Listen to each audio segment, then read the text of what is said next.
What's going on, everybody, man? It's Leo and Josh, man. Back again, I should say. I mean, our first live stream ever on this channel, man. First of all, Josh, man, how you doing, bro? It's been a while since you've been live, bro. You ready to go? Yeah, man. Ready to knock the cobwebs off and, get cracking on this shit, man. I'm excited to talk ball. Yeah, man. So today we're gonna have it all centered around, are the Texans a championship contender? You know what I mean? And I think we are. I know Josh thinks we are too. We have all the makings to be a very, very formidable team moving forward, man. Let's kick it straight off, man, with this Albert Breer stuff, man. Let's see what he got to say about us. All right.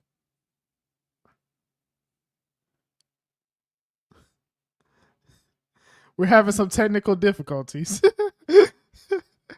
What the fuck?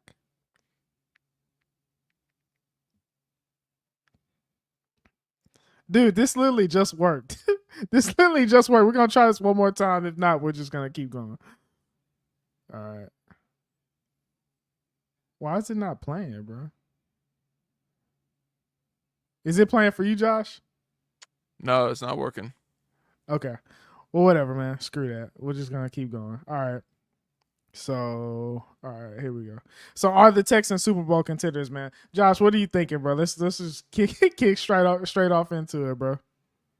Yeah, I mean, to me, there's three things that we have to see. But for me, I think it's a situation where you have 2 years of growth, 2 years of learning from situations, seeing that really smart people at the top, bringing in the right people, being able to make the decisions that might not necessarily be the really exciting, the flashy things that may actually hurt people's feelings that they're close with. I mean, you saw it with Casario moving on from certain guys. You saw it with D'Amico moving on from certain guys. They were able to make those hard decisions, and now this is the chance usually where you see that third year where the first year was just kind of, just surviving, getting through. Second year, you kind of first time you had to play through a first place schedule, had to figure it out. Now third year, now you get to kind of adjust to everything, and there really aren't excuses anymore moving forward. Yeah, man. I 100% agree. I think that at this point, and I think, but the team to me is ready for it. I mean, I was listening to a Will Anderson, his first interview back with the media. He sounds like he's just ready to play. And I mean, it's a different level of maturity.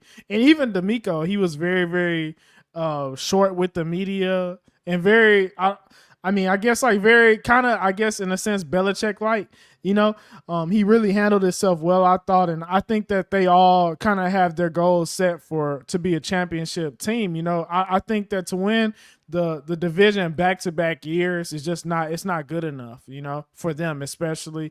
Obviously it gives us bragging rights over, the three other teams in our division, but you don't really build a legacy off of division titles.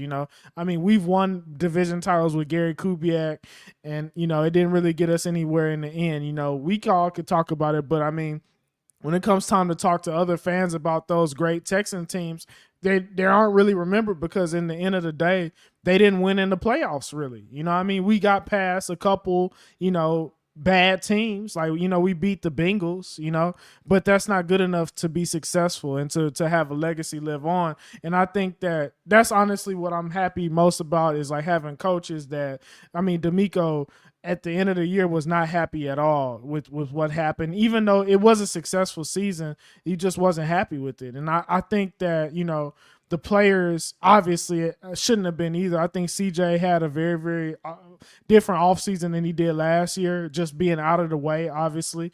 And yeah, man, these guys seem really hungry to win, man.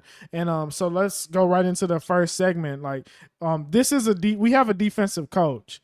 I mean, I don't think it's, that's not, we have a defensive football team. This is a team built off of like, the front seven. Obviously, we have Derek Stingley in our secondary is very, very good, but we're built off of pass rush. In front seven. Obviously, D'Amico was a linebacker, and yeah, man, Josh, what do you think about that? Like, how do you feel? Like, do you think that this team is built to win in the playoffs?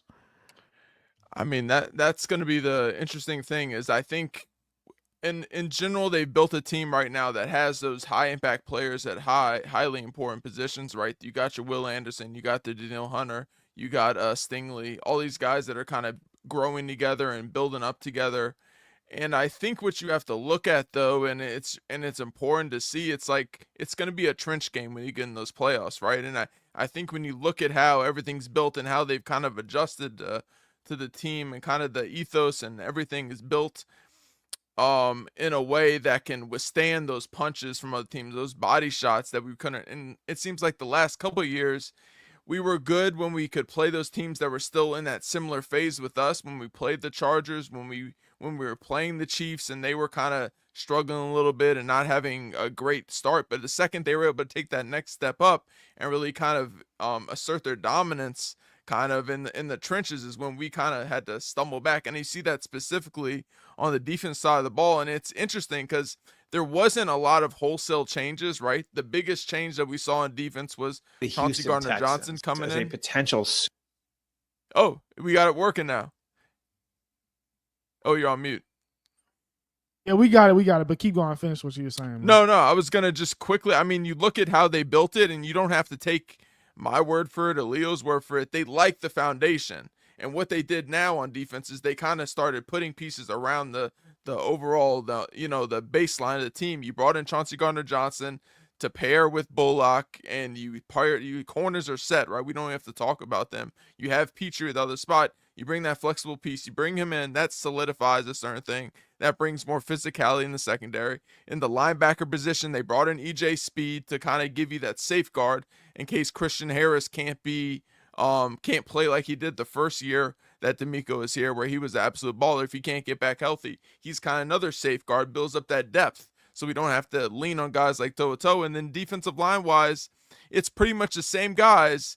Yet they added Sheldon Rankins to the picture. They added Darrell Taylor to the picture, and those are the two main players that they brought in. Casey Toohill as well, and there's some other pieces that they kind of added around that. But they're kind of betting that their foundation is good enough, and their young guys are going to continually ascend.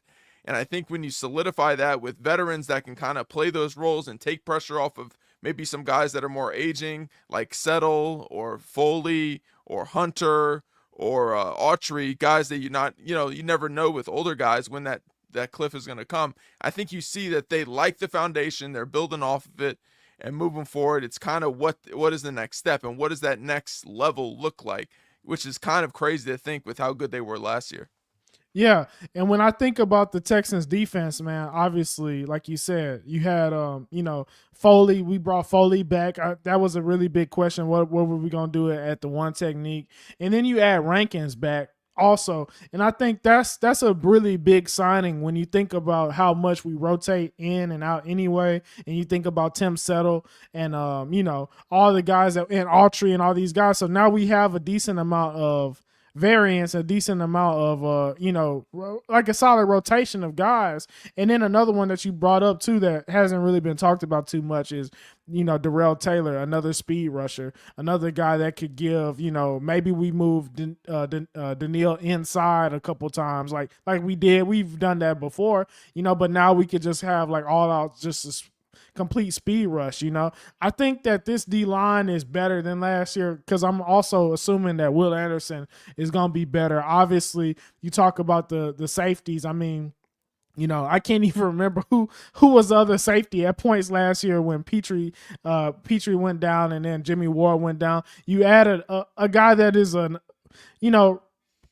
really good safety, a championship level safety, was on multiple great defenses, played in the playoffs with two teams, right? He was on the Saints team when y'all was in. Yeah. So, I mean, this guy has been around. He's been around great coaches. He's been around Sean Payton. He's been around, like he's seen, there's nothing that Chauncey, there's nothing he hasn't seen in the league. So I think that was another good signing. So to me, this defense is definitely built to win in the playoffs. And now let's hear Albert Breer and what he has to say, y'all.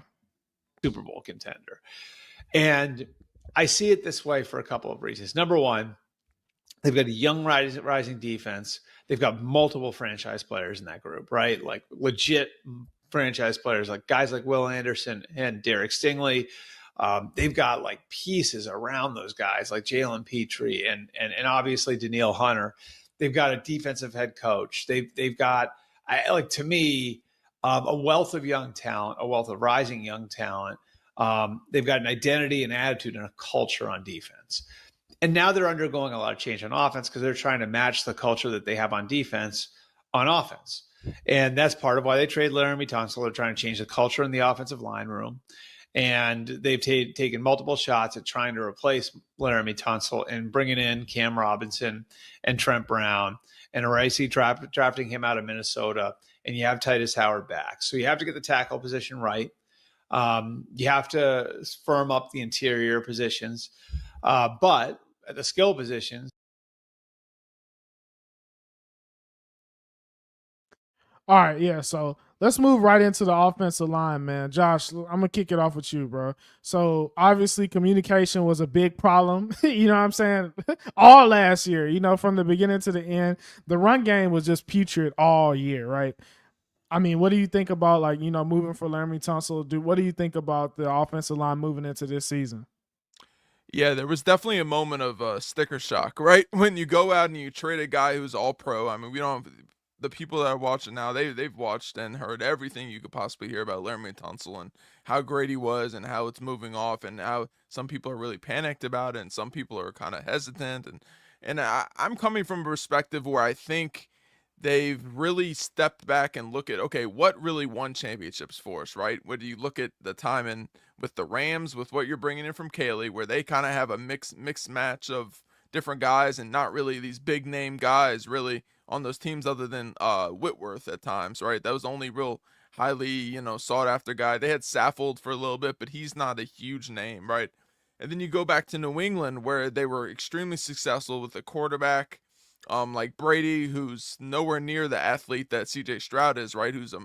So there's even more room for error with that player. So I think what you do and what you've seen and what they've kind of gambled on is that they think taking everything and putting these guys together, finding the right guys that work together, that have cohesion together, they have communication.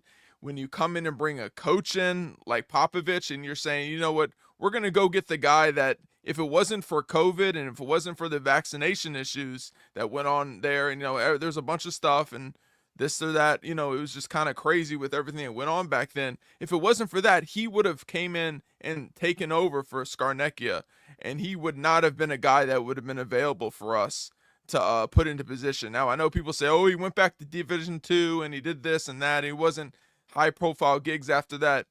I think when you look at it right now and you see a guy like Nick Cassera who's been around football for so much, and you see a guy, D'Amico Ryans, who's been around football and he's attacked these offensive lines, the fact that they feel like he is the unifying voice is something where we got to give a real chance to this guy to be able to mold everything. And I think the reason that we have a chance for that to happen is because you've taken out the guys that really were, how do I say it? It's bigger, larger than life personalities, guys that were more interested in posting pictures about their shoes, that were kind of fell off really quickly when it comes to Shaq Mason. I'm trying to be cool about it, but like in reality, it was kind of a real dumpster fire last year with communication and cohesion, and all that kind of branched out and seeped into and caused like poison the waters for the pass pro that everyone freaked out about, like the run game, which is warranted, 100% warranted. And then the run game, there was cohesion issues and the communication, everyone kind of working together. It showed up a ton there, especially when they go in and say, you know what, we're going to run zone and we're going to run a lot of zone. We're going to dabble some in gap and we're going to do that. But if it's not working together and everyone's not on the same page, it really shows up in that too. So I think it was just overall, they wanted a complete facelift there. It's what you saw him do with the defensive line a couple of years back, where he changed everything and kind of brought in a new shift change of guys and kind of changed it all up. So I think it's the cohesion coaching and the run game is going to be helped by it, and the pass pro is going to be helped. But I just think it's going to be interesting to see what a approach to where it's a 5-guy approach. It's not a singular player approach now, and it's a unit approach rather than a singular, PFF grade for this guy or that guy is how we're looking at it. And I'm excited to see like what that approach is and kind of what the end product becomes. Yeah, man. I mean, 100%. And it's like you said, like it's about the 5 guys, and it sounds so simple, but it hasn't been, right? Like we've struggled, and like it's just crazy when you look at the numbers. I mean, obviously, like we were like number 32 in the NFL in success rate, right? And running the football. I'll start off right there. 32nd in success rate according to NFL pro.com or whatever it is. This is an NFL stat. This isn't a stat that is some random is just creating, right? Like, this is the NFL stats, right? So listen, from there, you turn around and then you see like Joe Mixon was in the upper echelon of backs in terms of explosive runs, right? So it just shows how inconsistent everything was. And then when you watch the games, it shows like, Joe Mixon goes for 100 here, 100 here, 100 here, and then we play a good defense and he goes for like 1 yard a carry or less sometimes, 2 yards. I think he didn't even get 2 yards a carry against the Ravens, right? And that's kind of what you have to really, that's what you basically have to kind of grade yourself against. You can't grade yourself off running for 100 yards against the Colts, you know what I'm saying, or against the Patriots, right? You have to grade yourself against the Lions, against the Packers, against the Ravens, right? You know what I'm saying? That's another game. I mean, another game that showed how crazy the run game was the Packers game, right? Now, if you look at the numbers, I think he ended up having right around 100 yards that game. But when we actually needed to run the football and everybody knew that we were running the football, like when we had to basically settle for that last field goal, right? We couldn't run the ball at all. It was bad. So like what good was like Laramie Tunsil being a top rated left tackle then? You know what I'm saying? What and all the other stuff, Shaq Mason, and then everybody else was just kind of like whatever, right? But I think at that point, it's like you have to have a whole shift, right? If you have a great player, I mean, a basketball analogy, if you have a great player, right, when you have a great superstar player that you can't build around to win, sometimes it's better to move on from them. And that's what I think we did with Laramie Tunsil. We cut bait. We got picks back. We were able to get a high-end talent, I believe, in Ursery, right? And I think that he has the potential to be a balanced tackle in pass pro and run game. I mean, he's physically imposing, right? And I think as a whole, we shifted. We got bigger. You know what I'm saying? Every tackle we brought in was over 6'6" and 330 pounds, And from there, I mean, obviously you go get a veteran like Laken Tomlinson. And we can kind of talk a little bit about that. I know like the OTAs lineups have been weird. I know that Ladarius Henderson has, seemed to get, garnish a lot of attention, and and seems like he might get a chance to play a little bit. He's been talked about by Nick Caserio. And and then what does that mean for Scruggs? What does that mean for I'm going blank on the other center's name. I'm looking at all the comments and stuff. But yeah, I mean, so it's a lot of things going on with that O-line, Josh, man. So what do you think about that also before we move on? Yeah, it's really fascinating because I think that was the biggest surprise that we saw was the whole Titus switch over to the right guard, right? From what we saw in OTAs. I think it shook people up a little bit. And I think the thing after stepping back and kind of digesting it and kind of thinking about what the idea was for that kind of switch is that I think they see him now purely as a guard, right? I think they see Titus as a guy who can play right tackle, but they've got 4 deep now at tackle with Trent Brown, with Cam Robinson, almost called him Cam Ward, Cam Robinson, and Blake Fisher and Ariante Ursery. They got 4 deep now in a situation in the guard positions where you really need that. So you have a guy that's solid at left guard and a guy that has experience playing right tackle. So it's not an issue in terms of him playing on the right side and him having the correct footwork and technique to play over there. So I think what they see is, we're going to give him as many reps as possible over on the right side to start off. And it's going to set it up because we know he can swing back to the left side. So when we get to training camp and we're really able to start ramping up the physicality and actually start playing real football, where we're not playing like two-hand touch out there the way they kind of have to do it in OTAs and all that, it's going to give you a clearer eval to really see, okay, now we can compare that to Ingram. They're kind of at a more even playing field. You're going to get to see Scruggs get moved around at different spots and kind of see how that looks at. Patterson is important. I think the kid from New England, is it Warren? Andrews. I keep Andrews, calling yeah. to call him Warren for some reason. Yeah, with Andrews, the guy that he has that experience in that scheme. He's got that, he's got that pedigree from over there, so he's gonna come in and be that veteran and can kind of translate, which is why I think you're seeing him get those first team reps to start out with, because he's kind of able to go out there, do things correctly. He may not be the most explosive, he may not be the strongest, may not be the quickest player, but he's going to execute correctly. And I think you're now switching to a situation where it's protection and execution first before we get to like really worrying about like, all right, what kind of crazy play am I going to cook up? Because it doesn't matter what the play is if the execution, the communication, and the cohesion on the offensive line isn't working. And I think moving forward, it's really set up well. You can see the long-term perspective because you see guys Tunsil, Kenyon, and Shaq all going out. You were able to get CJ in a Kenyon Green trade, which is like highway robbery, right? But you send those guys out. You bring in Robinson, Brown, Ursery, Laken Tomlinson, Ingram, and Andrews now that are all guys that have experience starting or are highly touted guys in Ursery.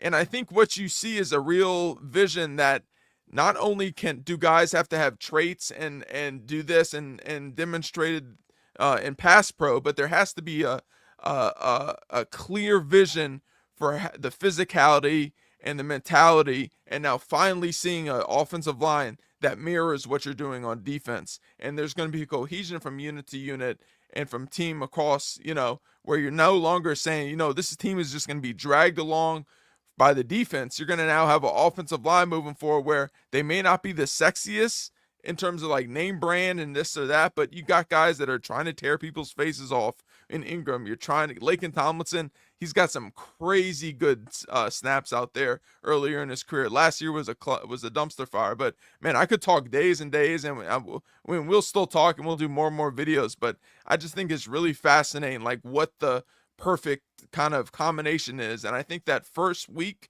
of OTAs is a kind of like peek into what the future is, but it's just the beginning, and it's really fun to see what the future holds. Yeah. And again, like the numbers are staggering, and I think, man, make sure y'all are subbed, make sure y'all are tuned in, because we'll have a lot more of these videos. And I think, again, some of the stats that all the stats, like none of the stats on offense basically are consistent at all. It's like CJ is like top 3 in the NFL in time to throw. CJ is like top 5 in the NFL in pocket time, but also CJ is like number 1 by far in unblocked pressures.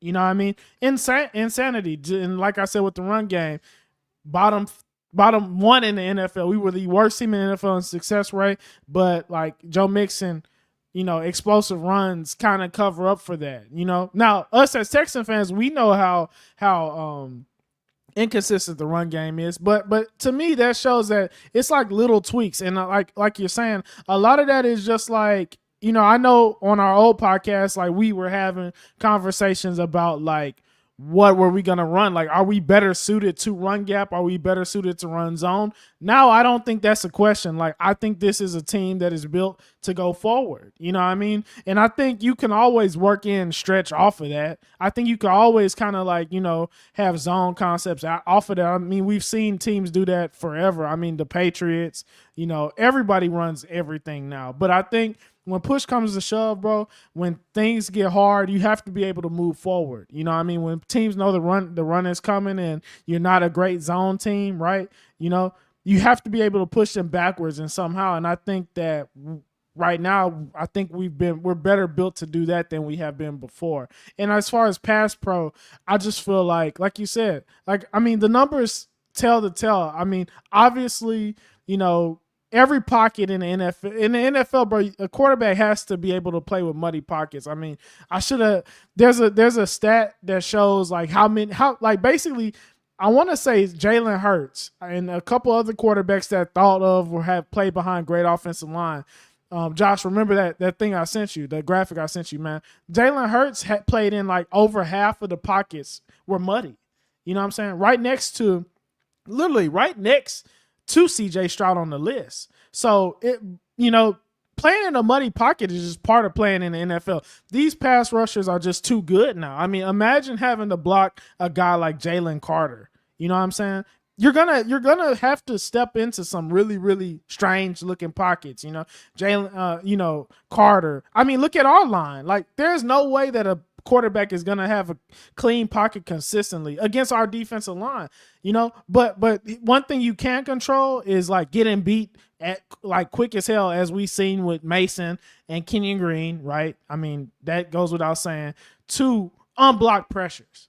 Unblocked pressures, lack of communication, not knowing what the hell's going on. That can be fixed. And I think that if we just fix those 2 things, like and if you're getting beat, just don't get beat as bad as Kenyon Green was getting beat at points last year, as bad as Shaq Mason was getting. They look like they didn't need to be in the NFL. I mean, I hate to say that, and I think Kenyon Green has potential to go and be good in Philadelphia, but for us it was bad, so whatever. I don't need to have a disclaimer. If you watch the Texans, sorry, I'm having a complete Texans fan moment. I'm giving a disclaimer for Kenyon Green, but screw it. I mean, there's a reason we moved on from him, right? So to me, man, I just think that if we fix those problems, and guys are gonna get beat, but just do your best.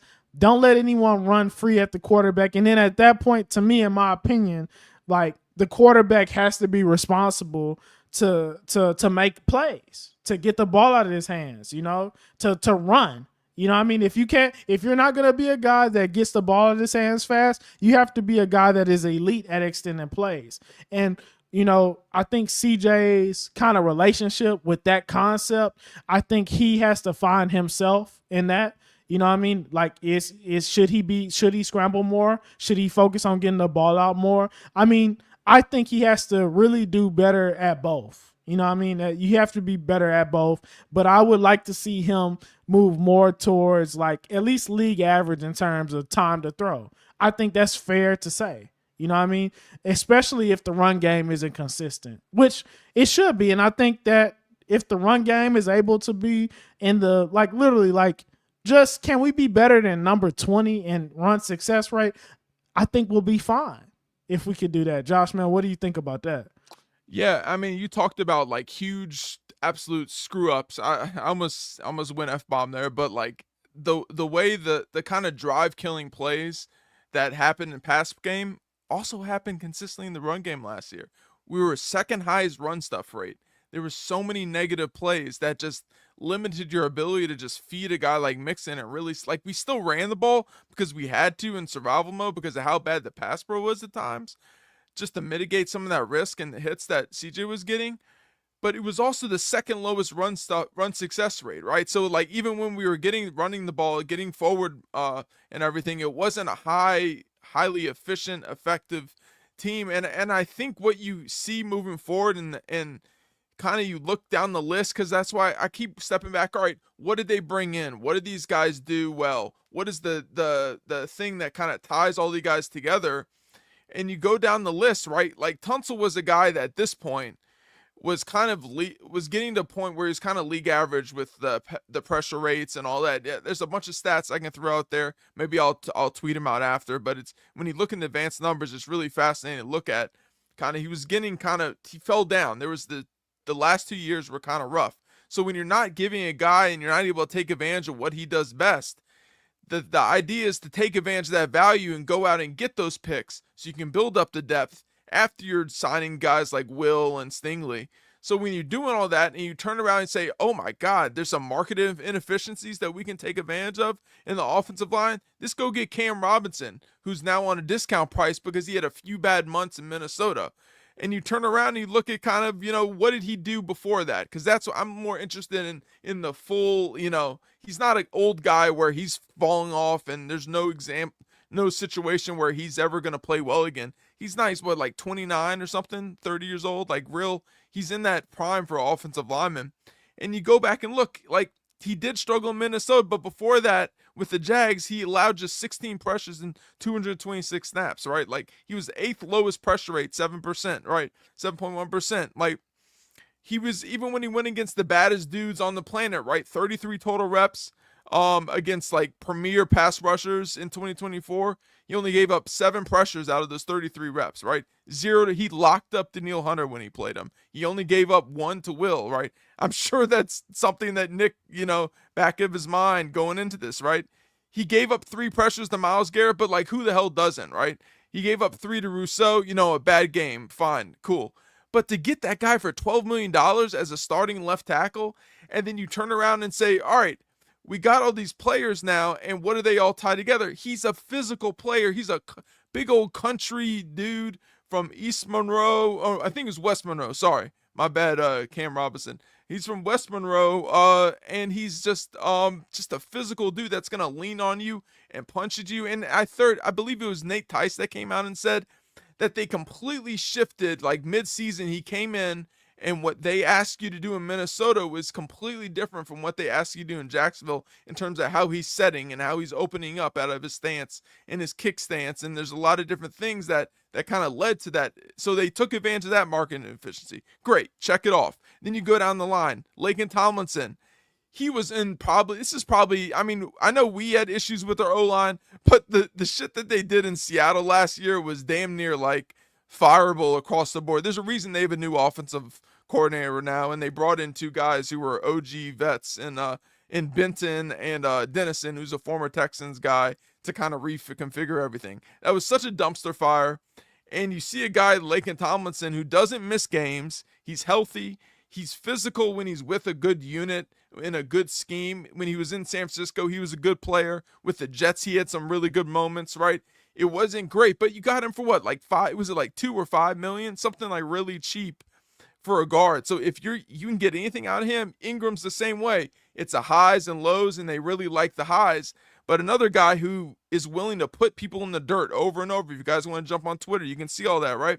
So you tie those all together. The only one that doesn't really fit like the physicality, killer kind of mentality is Andrews. But I think they just wanted that veteran to come in and lead these young guys because they got a Patterson, they got a Scruggs who have talent and can be that guy moving forward. They just want that guy in the room that can now teach and kind of be that conduit in between the two. So you do that, you tie that in with a core Howard, Patterson, Scruggs, and Fisher, and it goes across the line. Like Scruggs is a guy that wants to play physically. He's not a guy that wants to be jumping backwards every time. You saw it in that one stretch where he played guard against who was it? Against the Titans. If you guys go back and watch what he did in the Titans games against Sweat and all those guys and just physically knocking people on their ass.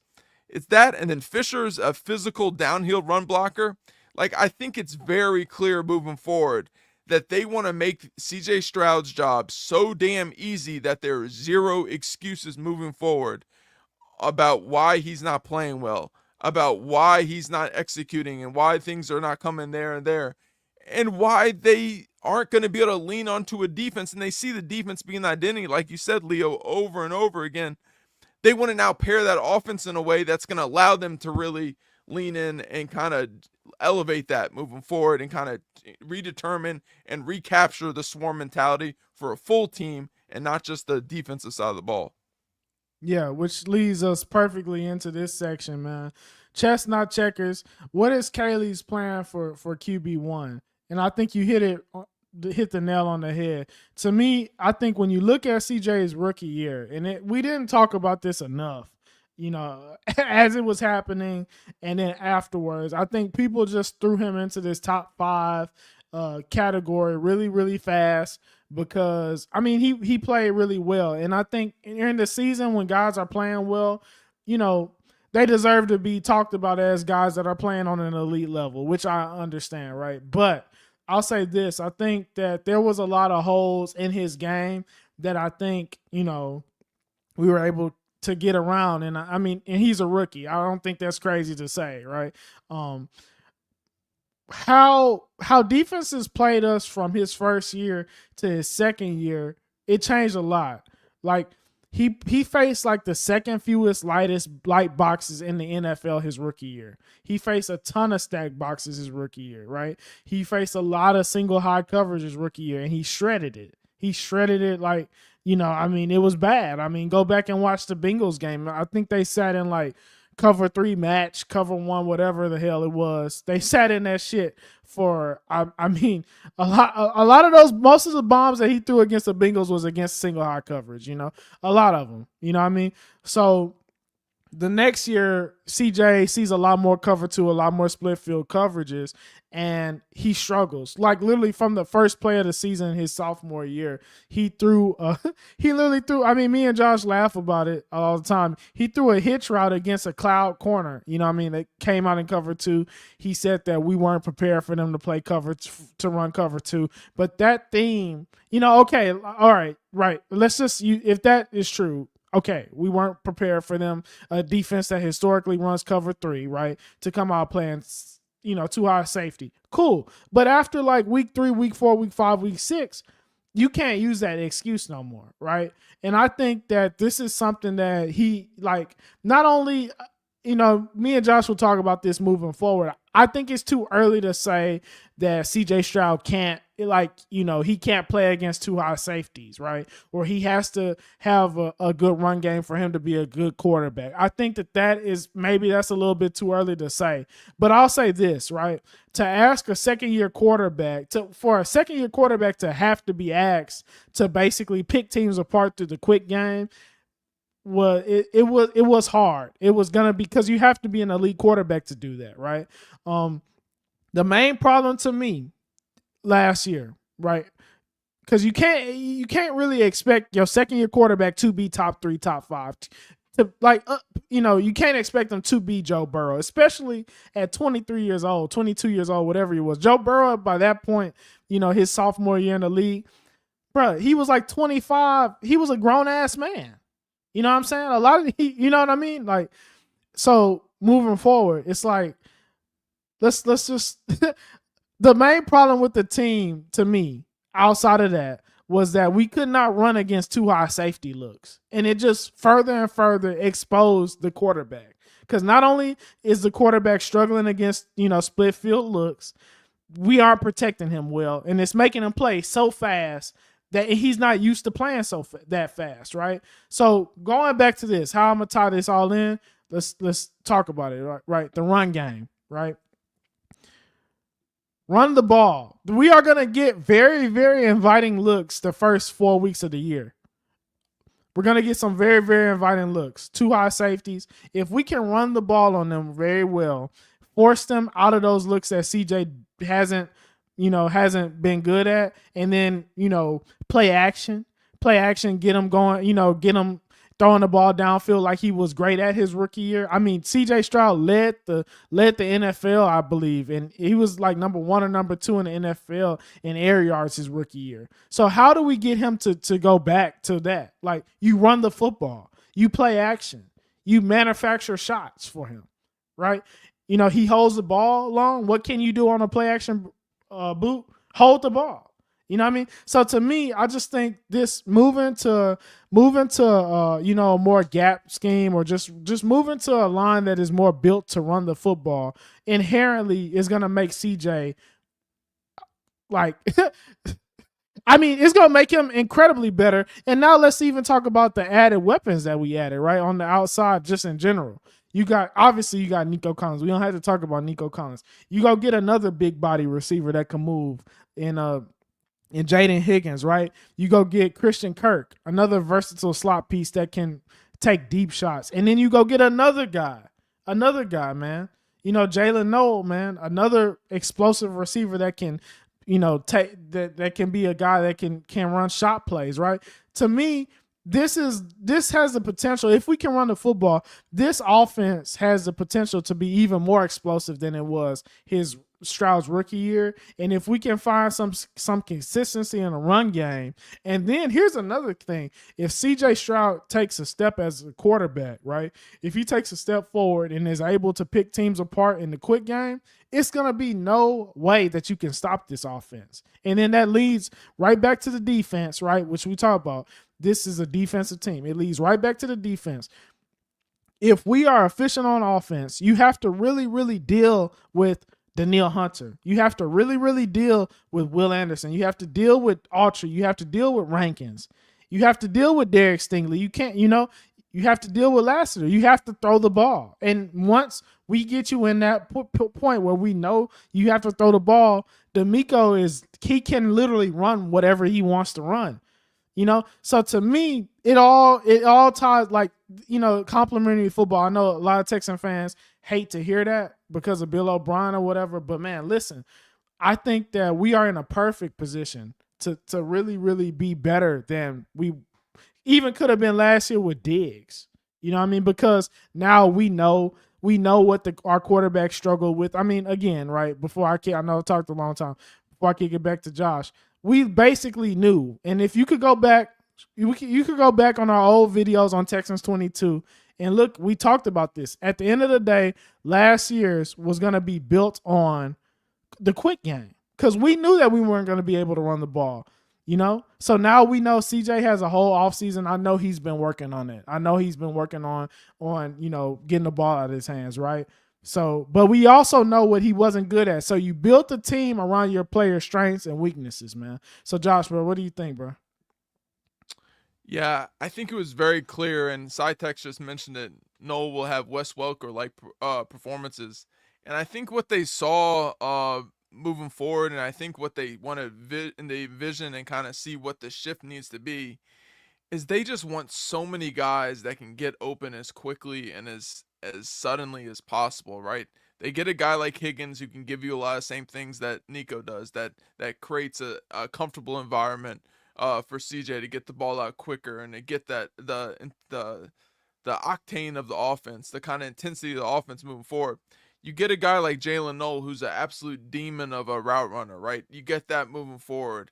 You get with Higgins, and then you can now take advantage of guys that are coming off of injury, like Brevin Jordan. You can take advantage of guys in the run game, like Dameon Pierce, who's been physical when he's gotten those chances. When he's actually played last year, he was an absolute dog out there, and he brought a different mentality to the team that they didn't have at that running back too. Now, I don't know why he didn't play more. I think a lot of that was because the overall efficiency of the run game was bad, but I think all that plays into this quick separation.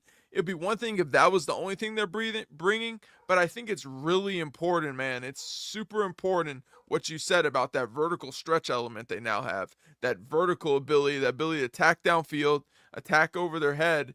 And I think what all that will do, the attacking quick and opening stuff up quick and attacking deep, it'll open up the middle parts of the field between the numbers where CJ is at his best the last few years, and it's where he got a lot of his numbers that first year.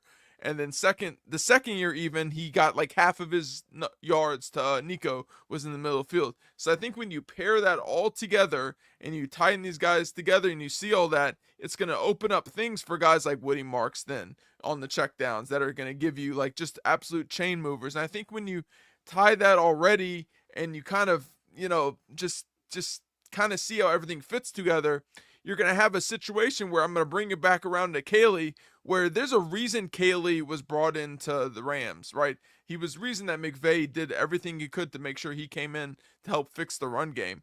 They brought in and they can find that middle part that you got in New England where it was very quarterback dependent, and I think they should shift to where they're giving more and more for CJ to kind of build with and work with and kind of, but it's also the perfect tempering of it. It's like you got this like beautiful diamond, right? And then you got to like shine it up and get it in the right angle so the light hits it the right way.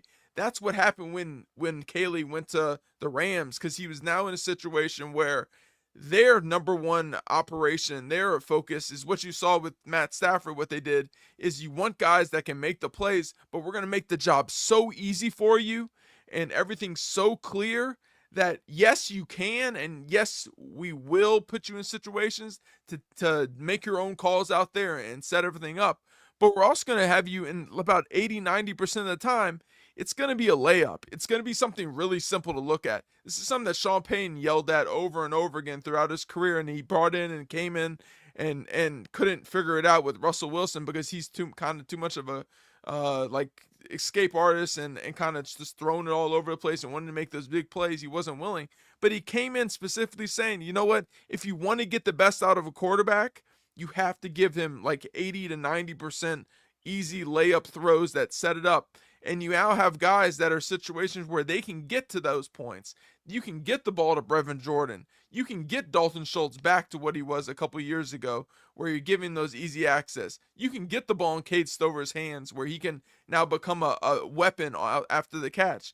You can turn around and say, you know what, we're going to finally get our absolute, it's crazy to say because Nico's been an absolute dog, but you can finally get the most out of Nico as a yak weapon. Like you see it with Puka over and over again. You see it with Cooper Kupp, where they're scheming up and where they're getting in you talked about chess, not checkers, and the master game plan for Kaylee. I'm going to make it so easy. I'm going to do all the work on my end based off motions, based off alignments, based off our run game being such a threat. All that's going to allow it to where you're not going to have to work hard to get the ball. You're going to have to work hard after you get the ball. And then you can make those big plays for us and you can save that energy for us moving forward. And I think that's why they brought a guy in like that. That's why you see them even going out and get a guy like Graham Mertz, right, as a draft pick, right? Going up and make sure you make a pick like that because he has that reputation of helping young quarterbacks and developing guys and being a smart guy and being another sounding board to help CJ Stroud kind of, process. I know he's a rookie, but you saw it. You can go back and listen to DJ Lagway talk about him. Like it's all these little things around and they look like, oh, it's just kind of, we're just getting back to the diamond analogy. We're going to polish this just here. It's not a lot, but when you polish this here, you polish this here, you polish each of these sides just a little bit, that diamond really starts to shine. And you can have a guy coming in like Luke Lachey, and maybe he is a guy that with his blocking ability, he can be that diamond in the rough, a guy that Kaylee knows how to like vision and knows how to identify talent at tight end with his experience there. Maybe he's a guy that comes in and can be a real game changer in the real game. So it's all these little guys, and we're going to make videos on all these guys and talk about it.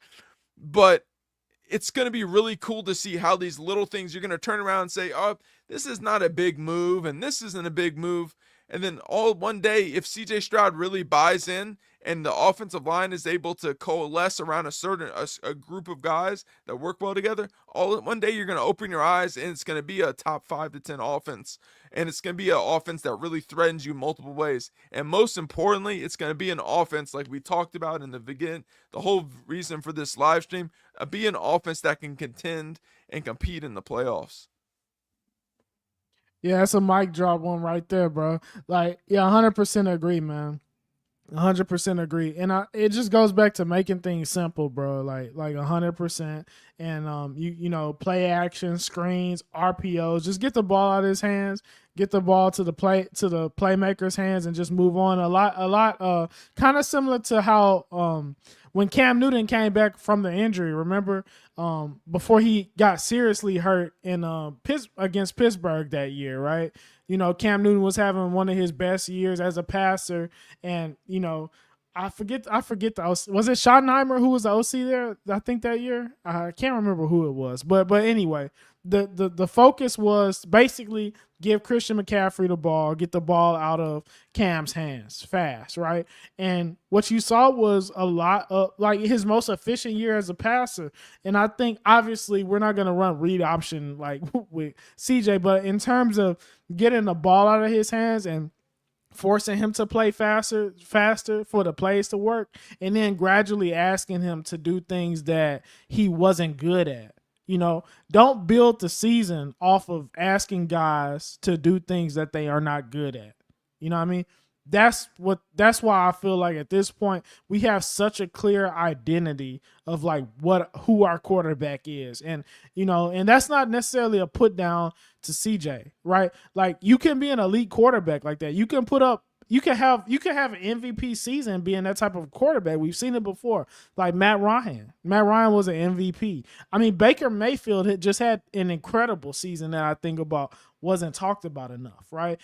Jared Goff, I mean, shit, the list goes on, and then, I mean, to that, like, he's still 23 years old, so he still has that ceiling. And I think, to like, maybe he can eventually carry an offense without a solid run game. Maybe he can carry an offense, but as of right now, you can't really bank on that. And I'm so happy that our team did not do that, man. 100%.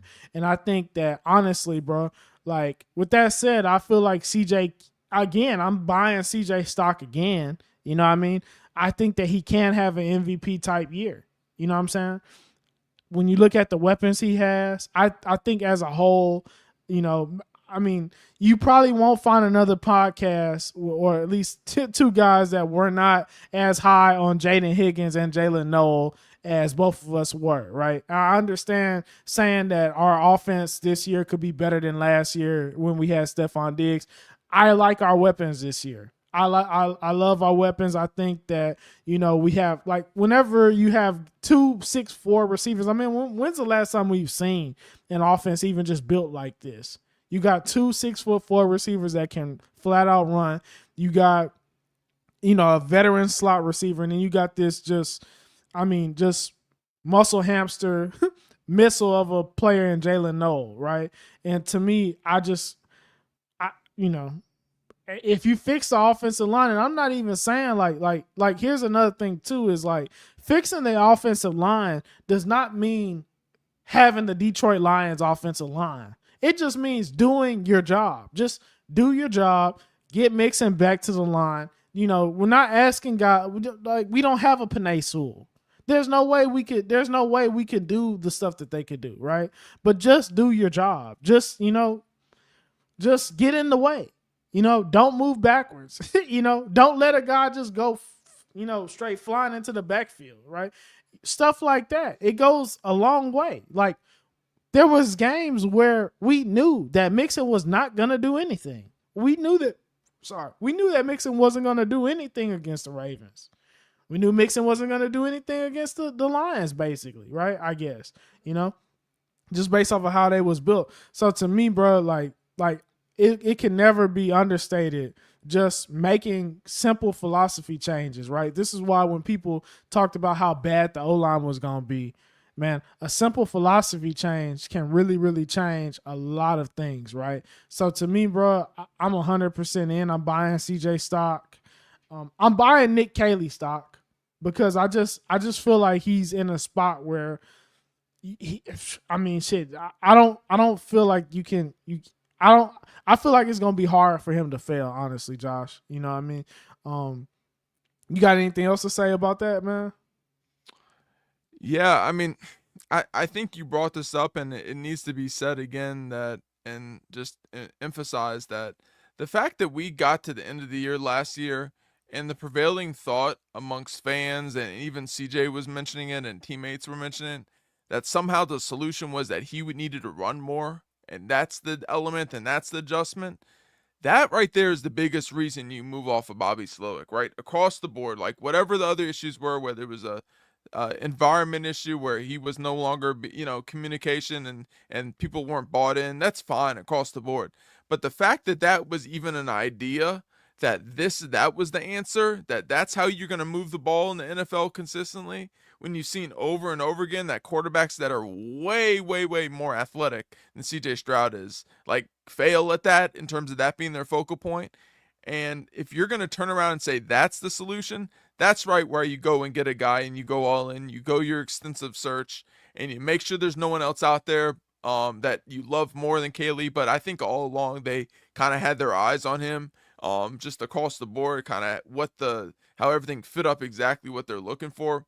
I think you look at the guy, like, he's going to have 100% buy-in because he can go right and talk to Matthew Stafford from day one. The guy that CJ's talked about before, being one of the top guys that he really enjoys watching and pattern his game after. He can go talk to him and say, all right, how is this guy to work with? I'm sure he's got so that buy-in is there. You can tie it in there. The offensive line, there's a mentality. I think there's finally a cohesion on the offensive side of the ball that you have had from day one on the defensive side of the ball. And I think when you tie that all together and you look at the guys they brought in and how everything is built now moving forward, as long as there's not these catastrophic injuries at certain points and there's some issues where one guy's go down, that as long as you don't have that moving forward, I think you have a real chance with how the schedule is set up, where you don't have these murderers row of, like, intensified guys teams moving forward. You have it kind of spread out where you have these measuring sticks, and we'll do a video later about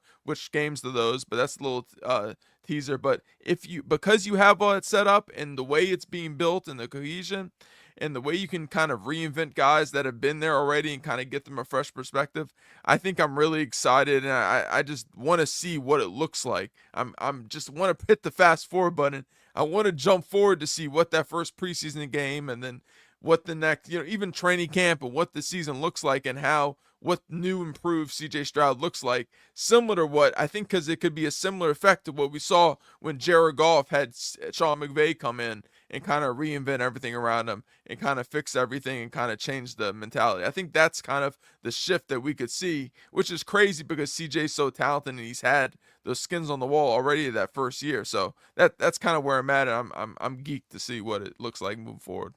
Yeah, 100% agree, man. So before we close out, let's thank our members that are in the stream. The captain, Nomad Scott, man, appreciate you. Texan isn't here, but we definitely appreciate him and all the other members. I'm sorry, well, you know what? We got a little time, right, Josh? Yeah, pull it up. I'll talk a little bit while you pull that shit up. Okay. I mean, I think it's, if you go back through the list and kind of what we're trying to build here, we're trying to build I'll just talk about what our channel is trying to be. We're just trying to be really like curious football fans that are trying to look at things a little different sometimes, kind of looking at the big picture, trying to get inside the brain of Nick Cassero, because he's not going to tell you everything. We're trying to figure that moving forward and kind of see, and we're going to get better and better at these live streams. It started off a little bumpy because our link wasn't working. But, man, we really appreciate everyone that's watching, and we're going to get more people involved. We're going to put links out for people to come on at times once we get, towards the season. We're going to do some different things that's going to engage everything. But we're just really excited for everyone to be there, and we've had really great success the first few videos we put out, and we want to keep that going with you guys and really build a community around whether it's members. There's different tiers you can join in. I believe it's $2.99, $4.99 are the two tiers for membership. But I think, Leo, do you have the list of members now? All right. Yeah, man. So shout out to, and I'll make a screenshot for this next time for y'all. But yeah, man, shout out to Gary Smith, Texan, Jay Williams, aka Moderate, the captain, Nomad Scott, man. Appreciate all of y'all for being a member. If y'all want to join the membership program, I think it should just be like you know what, screw it. I'll just copy the link and put it right here. So there you go. All right, it should be in. Yeah, so that's the link to join. I think if you're on YouTube and you're watching this later, you could just hit the join button next to our name. I think it's on. I know at one point on YouTube they had it was an issue on I think on cell phones, right? So you couldn't hit it, but yeah, it should be there now. So yeah, man. Like Josh says, $2.99 to join, $4.99. If you want to be an Astro World member. We have tier lists now, y'all. So, we got that, man. We got a lot of stuff planned for y'all. Let's go through a couple comments before we end. Cytex is another long time listener of when we was on Texans 22. Shout out to you, man. What else? Oh yeah. The name is 713Football, guys. I'm sorry. This is a disclaimer. We do have a logo being made. The name is 713Football. That is the name. So unless you want to repay me in some super chats, we're not changing the name. Yeah, and that's another thing y'all can do, right? If you don't want to become a recurring member, if you guys want to shoot a super chat, we will stay on as long as you guys are asking questions and sending super chats. If you guys have questions you really want us to talk about, we'll jump in it right now, even for a few minutes. I know it's towards the end of the show, but if you want to throw a super chat, anytime you want to throw a super chat at one of our videos, if you watched we've so far done a video on Jaden Higgins, we've done one on Woody Marks, we've done that on Jalen Noel, we've done one on the offensive line and why we're not freaking out like other people are, right? We're kind of cool with it. We talked a little bit about it today, but we got way more depth, and there's some really cool stats and great highlights and videos that we tied into all that. But yeah, let's keep going with some of the comments. Texans fans battle, man. Shout out to y'all. Longtime friends there. Larry Payton, man. Shout out to you. Brandon, obviously. Rodney Bryce, man. We appreciate all y'all. Larry again. Yeah, man. So 100%, man. Thank y'all. We're gonna go ahead and close it out. But yeah. Again, sorry for the mishap. StreamYard was holding me back. definitely at the beginning, but this is the first time I'm running it completely by myself, y'all. So yeah, man. We're learning together, and the content's only gonna get better and better. So make sure y'all like, sub, and share. Join the channel if you want to, and we'll have more perks later too. Oh, also there's emojis. I don't know if Josh said that. We do have emojis also. But yeah, man. So peace, y'all, man. Make sure y'all like, share, and sub, and we'll be back, man, soon.